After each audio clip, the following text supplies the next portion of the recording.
Hi guys, last எபிசோடில் பார்த்தீங்கன்னா எவனோ ஒருத்தன் ஸ்பை இருக்கான் பார்த்தீங்களா, அவனை கண்டுபிடிக்கலான்ட்டு எல்லாம் தீவிரமாக விசாரிச்சுட்டு இருக்காங்க. அப்போ தான் பார்த்தீங்கன்னா எல்லாத்தோட ரேடியோலேருந்து கனெக்ட் பண்ணி கேட்டுக்கிட்டு இருக்கா. ஒரு வாய்ஸ் கேட்க மாட்டேது, மைக்ரோஃபோனை செட் பண்ணி வச்சிருக்காங்களா, அதுலேருந்து என்னடா இது நான் பண்ண உழைப்பெல்லாம் வேஸ்ட்டாக போயிடுமோன்னு இருக்கேன். அப்போ தான் பார்த்தீங்கன்னா இங்கே ஒரு நிமிஷம் வாங்க அப்படின்ட்டு அவர் சொல்லிக்கிட்டு இருக்காங்க. அங்கே பார்த்தீங்கன்னா எவனோ ஒருத்தன் இந்த மாதிரி போலீஸில் இங்கே தேடிக்கிட்டு இருக்காங்க. நீங்கள் கரெக்டாக இதுக்குள்ளே இந்த டோல்கேட் வழியாக தப்பிச்சு போயிடுங்க, பட் எனக்கு பேசின அமௌண்ட்டை கரெக்டாக கொடுத்துருங்கன்னு பேசிகிட்டு இருக்க. கரெக்டாக அவனை யாருன்னு கண்டுபிடிச்சிட்டாங்க. இன்னொரு பக்கம் கிரைம் யூனிட்டோட ஹெட்டுக்கெல்லாம் சரியான கடுப்பு. அவனை கண்டுபிடிச்சி எல்லாம் ஆடி அடி நடிச்சிட்டு இருக்க. அவன் பார்த்தீங்கன்னா இல்லவே இல்லைன்னு சாமி சத்தியம் பண்ணிக்கிட்டு இருக்கான். உடனே ஹீரோ பார்த்தீங்கன்னா தள்ளுடா நீ அப்படின்ட்டு எல்லாம் கார்க்குள்ள தேடிக்கிட்டு இருக்காங்க. கரெக்டாக அவங்ககிட்ட ஒரு பர்னர் ஃபோன் இருக்குல்ல, அதை வச்சு தானே இந்த ஜாங் எல்லாத்து கூட பேசிட்டு இருப்பான். அது எங்கடா அப்படின்ட்டு எல்லாம் தேடிக்கிட்டு இருக்க. அப்போதான் ஹீரோ பார்த்தீங்கன்னா இதோ இங்கே வச்சிருக்கான்ட்டு காருக்கு பேக் சைடு வச்சிருக்க விஷயத்த கண்டுபிடிக்கிறாங்க. கண்டுபிடிச்சோன்னே அதுக்கப்புறம் இது என்னன்னு கேட்டுக்கிட்டு இருக்க. அவன் பார்த்தீங்கன்னா ரொம்ப நாளாலாம் இல்லை, கொஞ்ச நாளாக தான் அப்படின்ட்டு ஏதோ கூலாக சொல்லிக்கிட்டு இருக்கான். அங்கே வரும் பாருங்க எல்லாத்துக்கும் கடுப்பு. என்னடா பண்ண, எப்போலேருந்து அந்த வேலை செஞ்சுட்டு இருக்கேன்ட்டு அவனை பிடிச்சி விசாரிச்சுட்டு இருக்காங்க. அதுக்கப்புறம் தான் அவன் சொன்னான், இப்போதான் நான் ஃபோன் பேசி முடிக்கிறேன், அவன் எனக்கு கண்டிப்பாக கூப்பிடுவான்னு சொல்லியிருக்கான். வெயிட் பண்ணிங்கன்னா நீங்கள் அட்லீஸ்ட் பாதி உண்மையாக வச்சு தெரிஞ்சுக்கலான்ட்டு அவன் தப்பிக்கிறதுக்கு பிளான் பண்ணிக்கிட்டு இருக்க. நம்ம ஹீரோயின் அன்னைக்கு ஷூட் பண்ண போயிருப்பாள், அப்போவே இன்ஃபர்மேஷன் வந்ததுன்னு சொல்லியிருப்பான். ஹீரோ அப்போலேருந்தே நீ அங்கே தான் வேலை பார்த்துக்கிட்டு இருக்க அப்படின்னு கேட்க அவனும் ஆமான்ட்டுறான். ஹீரோக்கு வந்துச்சு பாரு கடுப்பு. அப்புறம் எதுக்கு அந்த பையனை கொண்ட அப்படின்ட்டு இவங்கெல்லாம் இன்னொரு பையனை சந்தேகப்பட்டிருப்பாங்களே, அவனை கேட்டுக்கிட்டு இருக்க. அந்த குட்டி பையன் தான் பார்த்தீங்கன்னா ஆக்சுவலாக உண்மையெல்லாம் சீக்கிரமாகவே கண்டுபிடிச்சிருப்பான். அவன் இந்த மாதிரி இப்படி பண்ணாதீங்கன்னு வார்னிங் கொடுக்கறதுக்கு தான் அவனை கூப்பிட்டுருப்பான். இவன் கூப்பிட்டு இந்த மாதிரி அவனை கொலையாக பண்ணியிருப்பான், வெளியே யாருக்கும் தெரிஞ்சிருக்க கூடாதுன்ட்டு. நான் உண்மையை மறைக்கதா அப்படி பண்ணன்ட்டு இவன் சொல்லிக்கிட்டு இருக்க. எல்லாத்துக்கும் என்ன பேசுறதுனே தெரியல.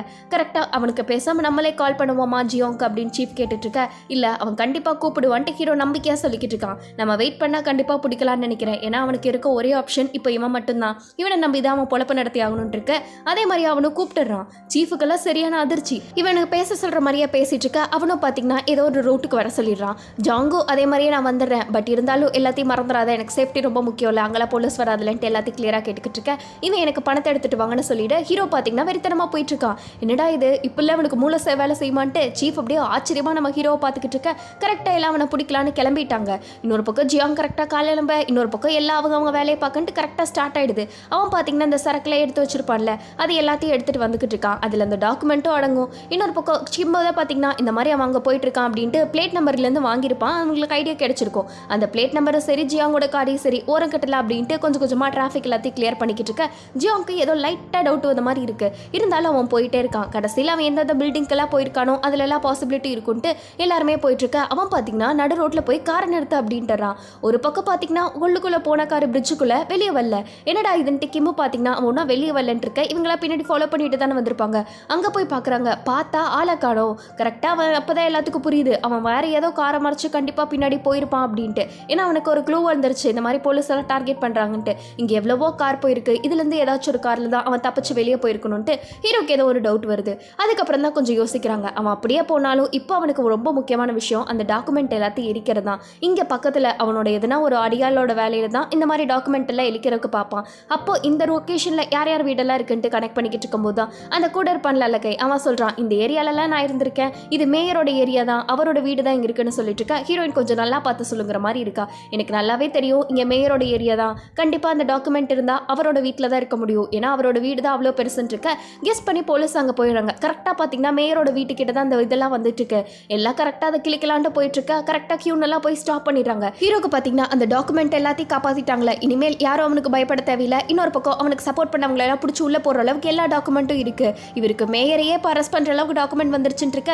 மேயரோட ரூமுக்கு போகிறாங்க. மேயர் பார்த்தீங்கன்னா பணத்தை எடுத்துட்டு தப்பிச்சிடலாம் அப்படின்ட்டு எல்லாத்தையும் உடச்சு போட்டு அவன் பாட்டுக்கு போகலான்னு பார்த்துக்கிட்டு இருக்கான். அவன் தப்பிக்கலான்னு போகும்போது தான் பார்த்தீங்கன்னா கரெக்டாக போலீஸ் இதுவே சுத்து போட்டுருது. அங்கே மேயர்னா உயிருக்கு பயந்துட்டு ஓடிக்கிட்டு இருக்கான். ஜியாங் கண்ணிலையும் மாட்டக்கூடாது, இவங்க கண்ணிலையும் மாட்டக்கூடாதுன்ட்டு. ஆனால் என்ன பண்ணுறது, எல்லாரும் கரெக்டாக சுத்து போட்டுட்டு இருக்க. அவருக்கு வேற வழியே இல்லை, உண்மையை சொல்லி தான் ஆகணுங்கிற மாதிரி இருக்கு.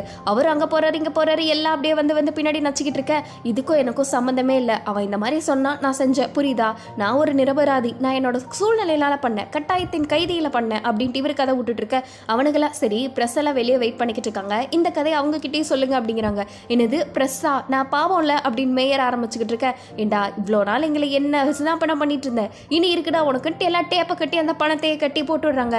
ஆல்ரெடி இந்த மாதிரி மேயரோட வீட்டிலேருந்து பேப்பர்ஸ்லாம் எடுத்தாங்கிற மாதிரி நியூஸ் போடிக்கிட்டு இருக்க. இப்போ மேயரே இந்த நிலைமையில வந்துகிட்டு இருக்கன்ட்டு மக்களுக்கு எல்லாத்துக்கும் கன்ஃபார்ம் ஆயிடுது. இப்போ மேயரோட நதி பார்த்தீங்கன்னா ரொம்ப மோசமாக ஓடிக்கிட்டு இருக்கு. அவரு விட்டுருக்கடா அப்படின்ட்டு அலறி அடிச்சிட்டு இருக்க. ஹீரோ இவங்களுக்குலாம் ஒரு சந்தோஷம், எப்படியோ உண்மையாக பாதி கொண்டு வந்தாச்சு. இன்னும் ஒரே ஒரு விஷயம், ஜாங்க பிடிக்கிறதா பாக்கின்னு சொல்லிக்கிட்டு இருக்க. ஹீரோக்கு அப்போ லைட்டாக உடம்பு சரியில்லாத மாதிரி போகுது. ஆனால் ஹியூண்டா பார்த்தீங்கன்னா கொஞ்சம் கொஞ்சம் கூட யோசிக்காம ஹீரோவை மறைச்சிக்கிறான், ஹீரோயின் பார்க்கக்கூடாதுன்ட்டு. ஹீரோயின் பார்த்துட்டு ஏதோ சரியில்லைன்னு மாதிரி புரிஞ்சுக்கிறா. எனக்கு தெரிஞ்சு இதில் ரொம்பவே நல்ல மனசியாக இருக்குன்னா ஹியூனுக்கு தான் கைஸ். நீங்கள் யாரை பிடிக்கும்ட்டு அதையே சொல்லுங்கள். நியூஸில் இந்த விஷயத்தெல்லாம் கேட்டு எல்லாத்துக்கும் ரொம்ப சந்தோஷம். எவ்வளோ நாள் கஷ்டப்பட்டிருக்கோம், இப்போயாச்சும் பலன் கிடைச்சதேன்னு திருப்தியாக இருக்க. ஹீரோ பார்த்தீங்கன்னா வந்த உடனே டாப்பிக்கை மாற்றி பேசிக்கிட்டு இருக்காங்க. அவருக்கு உடம்பு சரியிடுச்சா இல்லையான்ட்டு எல்லாம் பேசிட்டு இருக்க. ஆனால் இவ ஹீரோயின் வந்தோடனே டாபிக் மாத்திரனே அவளுக்கு அப்பவும் கொஞ்சம் டவுட் ஆயிடுச்சு. என்னதான் அங்கே ஜம்மனு சாப்பிட்டாலும் ஹீரோ பார்த்தீங்கன்னா போய் வாமிட் தான் எடுத்துட்டு இருக்காரு இந்த பாத்ரூமில். அவர் வெளியே வந்தோடனே ஹியூன் பார்க்குறான். இவனுக்கு சட்டை கூட போடலை இன்னும், ஏன்னா பட்டன் கூட போட்ட முடியாதான்னு இருக்க.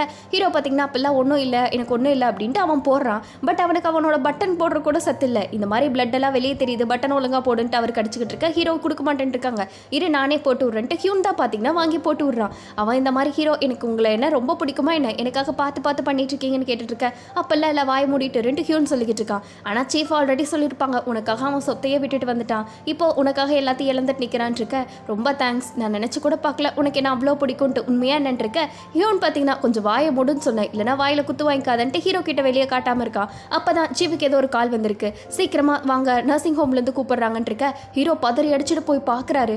பார்த்தா மின்னோட அம்மா இருக்காங்களே, அவங்க பார்த்தீங்கன்னா கொஞ்சம் சுயநிலைவும் வந்துடுச்சு. இந்த ஹீரோக்கு உடனே சந்தோஷம், என்னை மன்னிச்சிடுங்க, எல்லா பிரச்சனைக்கும் நான் தான் காரணம் அப்படின்ட்டு இருக்க. அவங்க அம்மா பார்த்தீங்கன்னா நீ என்னோட உயிரையே காப்பாற்றிருக்க, இவ்வளோ நாள் என் கூட நீ தானே இருந்த, நடந்தது எல்லாத்தையும் மறந்துடுறான், நீயும் என்னோட பையன் தான், மின்னு போனதுக்கு நீ ஒன்று காரணம் இல்லை, இனிமேல் நான் உனக்கு அம்மா நீ எனக்கு பையன் அவ்வளோதாங்கிற மாதிரி ஹீரோவையே அவங்களோட பையனாக ஏற்றுக்கிட்டாங்க. ஹீரோக்கு ஒரு அம்மா இல்லைங்கிற ஏக்கோ பத்தாதுக்கு தன்னோட மின்ன கொண்ட மாதிரியே நம்ம ஹீரோ இவ்வளோ நாள் ஃபீல் பண்ணிட்டு இருந்திருப்பார்ல, என்னை மன்னிச்சிடுங்க அப்படின்ட்டு ஹீரோ பார்த்தீங்கன்னா உட்காந்து அழுக ஆரம்பிக்க. அழுகாத, இனி நம்ம 2 பேரும் ஒன்று தான் அப்படின்ட்டு அவங்க அம்மா சொல்லிக்கிட்டு இருக்க. ஹீரோக்கு பார்த்தீங்கன்னா வார்த்தையே இல்லை வாயில். அவர் உட்காந்து அப்படியே சின்ன குழந்தை மாதிரி தேம்பி அழுதுட்டு இருக்கான். ஏன்னா இவன் இவ்வளோ நாள் இந்த ஒரு வார்த்தையை கேட்குதான் அவ்வளோ அமைதியாக அடங்கி போயிட்டு இருந்தான். இப்போ அவனுக்கு ஏதோ மனசுலேருந்து விடுதலை கிடைச்ச மாதிரி அப்படியே சந்தோஷமா இருக்க.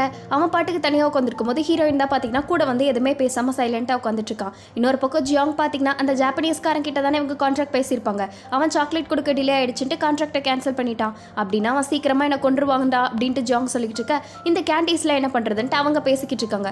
இன்னொரு பக்கம் கிரைம் யூனிட்டோட ஹெட் இருக்காங்களே, அவங்க என்னென்ன கேள்வியெல்லாம் விசாரிக்க முடியுமோ அத்தனையும் அவங்க கிட்ட இருந்து விசாரிச்சுட்டு இருந்த இன்ஃபர்மேஷன்லாம் சொல்லிட்டு இருக்க. அப்போ சீஃபுக்கு ஏதோ ஒரு கால் வருது. என்னடான்னு பார்த்தா சீஃபும் சரி ஹீரோவை கூட்டிட்டு வேற எங்கேயோ இன்வெஸ்டிகேஷன் பண்ண சொல்லியிருக்காங்க.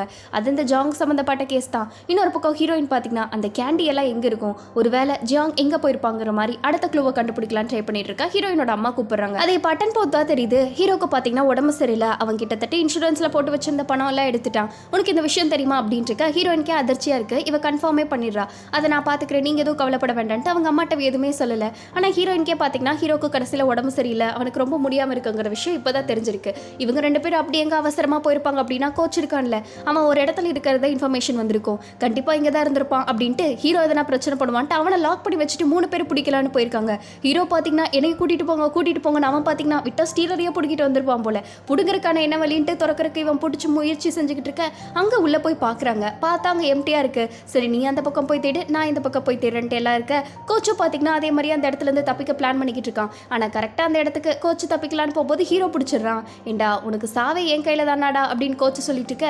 அதையும் பார்க்கலாம் எங்கே அந்த பக்கம் போகிற அப்படின்ட்டு ஹீரோ ஒரு பக்கம் பிடிச்சிட்டான்.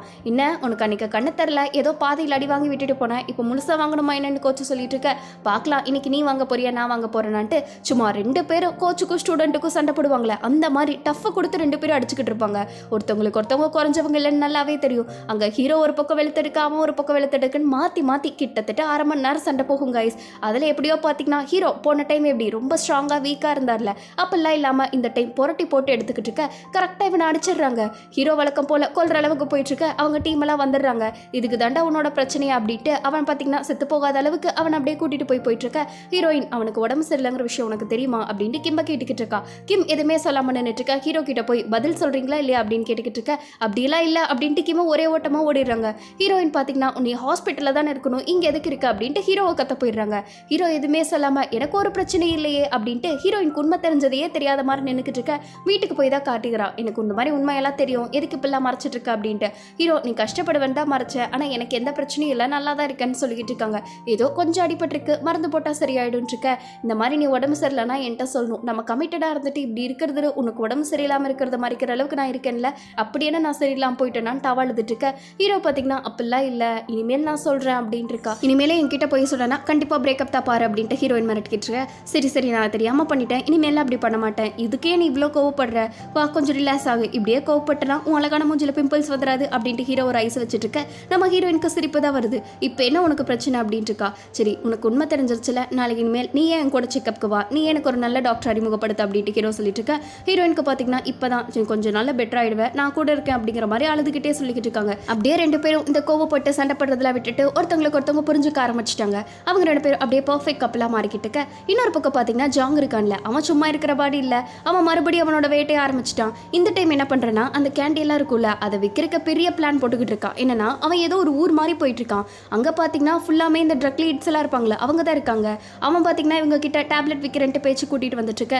என்ன இதெல்லாம் ஃபேக்கா என்னங்கிற மாதிரி சொல்லிக்கிட்டு இருக்கான். அப்போ தான் ஜாங் பார்த்தீங்கன்னா உனக்கு ஒரு சாம்பிளை மட்டும் காட்டுறான் பாருன்ட்டு இவன் தயாரிச்சிருப்பான்ல, அந்த ஒரு மாத்திரையை கொண்டு வந்து எவனோ ஒருத்தன் அவனே பார்த்தீங்கன்னா ஃபுல்லாக ட்ரக்கை யூஸ் பண்ணிட்டு தான் படுத்துட்டு இருக்கான். அவனோட வாயில போட அவன் சரியான ட்ரக் எஃபெக்ட் காட்டுது. தோ இதெல்லாத்தையும் இப்போவே நான் வாங்கிக்கிறேன் இருக்க.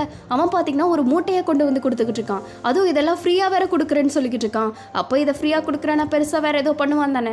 ஆனால் எனக்கு ஒன்று பண்ணணும் அப்படின்ட்டு ஜாங் கேட்டுக்கிட்டு இருக்க. இன்னொரு பக்கம் ஹீரோ பார்த்தீங்கன்னா என்னதான் இருந்தாலும் அவருக்கு படுத்தா கூட தூக்கம் வர மாட்டேது. வேற எங்கேயோ அவர் போயிட்டு இருக்காங்க. வேற எங்கேயுமே இல்லை, ட்ரக் லாட் இருப்பாள் அவள் ஹாஸ்பிட்டலில் அட்மிட் பண்ணியிருக்காங்களே அந்த இடத்துக்கு தான் போயிட்டு இருக்காங்க. அப்போதான் ஹீரோ ஒரு 5 நிமிஷம் கழிச்சு ஒரு விஷயத்தை நினைச்சு பார்க்குறாங்க. ட்ரக் லாட் பார்த்தீங்கன்னா முன்னாடியே ஹீரோ கிட்ட ஒரு க்ளூ மாதிரி கொடுத்து வச்சிருப்பா. இந்த மாதிரி எப்போவாச்சும் ஜாங் கடைசியாக போகக்கூடிய ஒரே இடம்னா அது இந்த இடமா தான் இருக்கும். ஏன்னா அவனுக்கு இந்த இடத்த விட்டால் வேற எங்கேயுமே தெரியாது அப்படின்ட்டு அவன் ஆல்ரெடி இந்த இடத்துல தான் நிறைய ட்ரக் எல்லாம் சேல்ஸ் பண்ணியிருப்பான் போல. அப்போ நீ கரெக்டாக அவனை பிடிக்கணும்னா இந்த இடத்துக்கு போய் பாரு அப்படின்ட்டு ஜாங்கோட அட்ரஸே கொடுத்துருப்பா. அவன் சொன்ன மாதிரியே இவன் ஏதோ பெருசாக பிளான் பண்ணிட்டு பில்டிங் மேலே உட்காந்துக்கிட்டு இருக்க. நீ அங்கே போய் அவனை பிடிச்சிட்டேன்னா போதும், வேற எந்த பிரச்சனையும் இல்லை. பட் அங்கே போகிறது அவ்வளோ சீக்கிரம் ஈஸி இல்லை. இன்னொரு விஷயம், அவன் எப்போவுமே எல்லா பிளானையும் போட்டு வச்சுட்டு தான் அங்கே உட்காந்துட்டு இருப்பாங்கிற மாதிரி இவன் சொல்லிக்கிட்டு இருக்க. அந்த அட்ரஸை வாங்கிட்டு தான் இப்போ ஹீரோ அவனை பிடிக்கலான்ட்டு போயிட்டு இருக்காங்க. நடந்த எல்லா விஷயத்தையும் ஹீரோயினை கால் போட்டு சொல்லிக்கிட்டு இருக்க. அவன் எப்படியோ ட்ரக் எடுத்துட்டு தான் அந்த இடத்துலேருந்து கிளம்பியிருப்பான். ஸோ அதுலேருந்து பார்க்கலாங்கிற மாதிரி சொல்லிக்கிட்டு இருக்காங்க. அதே மாதிரியே ஹீரோ ஒரு பக்கம் போயிட்டு இருக்கா, கிம்மு ஒரு பக்கம் போயிட்டு இருக்கன்ட்டு எல்லாரும் மாற்றி மாற்றி தான் போயிட்டு இருப்பாங்க. இந்த இன்ஃபர்மேஷனில் வாங்கினதுக்கு அப்புறம் தான் பார்த்தீங்கன்னா ட்ரக் லாட் இருக்கால அவனை அரெஸ்ட் பண்ணி இந்த கோர்ட்டுக்கே கூட்டிகிட்டு போயிருப்பாங்க. ஹீரோ இப்போ ஹீரோயினை ஒரு பக்கம் கூட்டிகிட்டு போயிட்டு நீ அந்த இடத்துக்கு வழியாக தானே போயிட்டு இருக்க, அந்த வழியாக தான் அவன் கண்டிப்பாக ட்ரக் எடுத்துகிட்டு வரணும் அப்படின்ட்டு எல்லா கெஸ்ஸிங்கில் போயிட்டு இருக்க. ஹீரோன்னு அவங்கன்ட்டு எல்லாருமே போயிட்டு இருக்காங்க. இன்னொரு பக்கம் ஜியாங் பார்த்தீங்கன்னா ட்ரக் எல்லாத்தையும் அனுப்பி வச்சுட்டு சிரிச்சுட்டு உட்காந்துருக்கான். அப்படி என்னடா சிரிக்கிற அப்படின்னா ஆல்ரெடி இவங்க எல்லாத்துக்குமே அவனோட வண்டி நம்பர் தெரியும்ல, அதனால அந்த வண்டி கிராஸ் ஆனே டே அங்கே தான்டா இருக்கு வண்டி அப்படின்ட்டு எல்லாருமே வண்டியை துரத்திக்கிட்டு இருக்காங்க. அவன் நம்பர் பிளேட்லாம் மாற்றாம அதையோட வண்டியில் தான் கொண்டு போயிட்டு இருக்கான். அங்கே எல்லாரும் எப்படியாச்சும் அந்த வண்டியை சேஸ் பண்ணி பிடிக்கணும், எப்படியாச்சும் அந்த ட்ரக் இருக்குல்ல அது எல்லாத்தையும் வெளியே கொண்டு வந்துடணுன்ட்டு அவ்வளோ ஃபாஸ்ட்டாக போயிட்டு இருக்க. கரெக்டாக அந்த வண்டியை சுற்று போட்டுடுறாங்க. போட்ட உடனே எல்லா வண்டி கிட்ட போயிட்டாங்க. போன உடனே வண்டி விட்டு இறங்கன்ட்டு ஹீரோயின் சொல்ல, இன்னொரு பக்கம் ஹியூன் சொல்ல, சீஃப் சொல்லன்ட்டு எல்லாம் மாற்றி மாற்றி கத்திக்கிட்டு இருக்க. அவன் பார்த்தீங்கன்னா தள்ளி போங்க பாம்பு இருக்குன்னு கத்திக்கிட்டு இருக்கான். கிம்மு ஒரு பக்கம் தள்ளுங்கன்னு சொல்லிக்கிட்டு இருக்க. கரெக்டாக வண்டி வெடிச்சிருது. அங்கே வெடிச்ச உடனே சரி எல்லா பதறி அடிச்சிட்டு இருக்காங்க. இவங்க யாருக்குமே தெரியல ஒரு வேளை ட்ரக்ஸ் எல்லாம் இருக்கா இவன் வித்துட்டானா கூட. அவன் பார்த்தீங்கன்னா எப்படியோ இன்னைக்கு எல்லாம் என்னோட நாளை மறக்க மாட்டீங்கன்னு தெரிஞ்சு இவன் ஒரு பேட் பாயாக மாறி உட்காந்துட்டு இருக்கன்ட்டு அதோட அந்த எபிசோடு முடிக்கிறாங்க. எப்படி முடிக்கிறாங்க பாருங்க கைஸ். கரெக்டாக இப்போ குட் பாய் பேட் பாயை பீட் பண்ணானா இல்லையா அப்படின்ட்டு அடுத்து வரக்கூடிய 2 எபிசோடில் தான் தெரியும். அதை பார்க்கணுன்னா மறக்காம சப்ஸ்கிரைப் பண்ணிக்கோங்க. வீடியோ பிடிச்சிருக்கா இல்லையா அப்படின்னு மறக்காம கமெண்ட்ல சொல்லிட்டு போங்க. அடுத்து ஒரு சூப்பர் எபிசோடில் பார்ப்போம். அது வரைக்கும் பை ஸ்வீட்டீஸ்.